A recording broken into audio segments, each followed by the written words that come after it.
What do you remember about Phil Spector? Because you went to high school with him, didn't you? No, we went to the same high school. He was dating my girlfriend Donna, and we were in junior high school. And um, they were like smooching and everything in the car. And I was sort of like the lookout.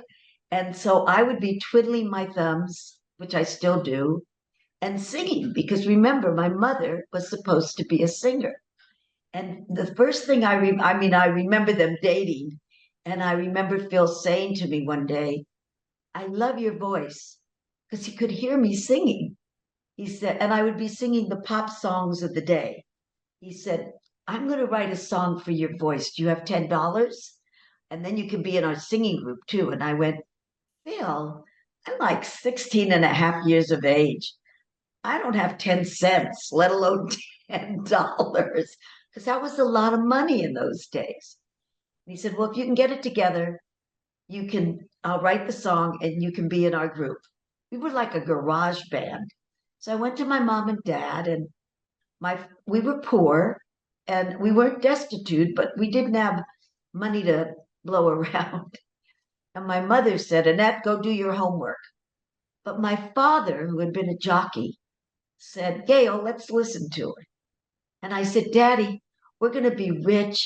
We're going to live in a mansion. I'm going to have the number one record in the world. I mean, this is the way I thought of it, the way I projected it in my own little brain.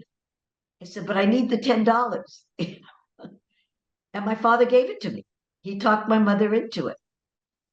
We went and the record went on, as you know, to become the number one record in that year in the world. Not only here, Japan, France, Germany. I can go on and on and on. And who knew? I mean, none of us knew. It was the first thing Phil ever wrote, first thing he ever produced. It was off his father's epitaph. His father committed suicide in New York. And on the epitaph, it said, to know him was to love him. And when we were going in to record it, he said, think of your boyfriend when you sing it. He was a true producer. He was like 19 and a half. He was leaving high school or had just left. And I was going into high school.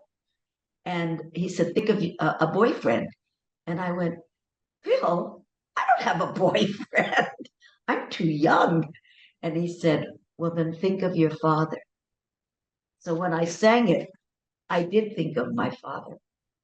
And here's a little tidbit that most people don't know. Sandy Nelson, who was a great drummer that had a big record, a hit record, I think it was number one years later, called Teen Beat. He played drums on it. And I stood next to Phil I mean, he was such a genius. You must give the devil his due. When he stood next to I was standing next to him, and Sandy was on the drums. And he went, Sandy, I want you to go, ba, ba, ba, ba, ba, ba, ba, ba. And I sang it in 20 minutes, two takes, two-track machine, one for balance, sang it all the way through on tape, no splice. Who knew how to splice? No, nothing. Walked out of the studio. I mean, walked out of the recording booth at that time.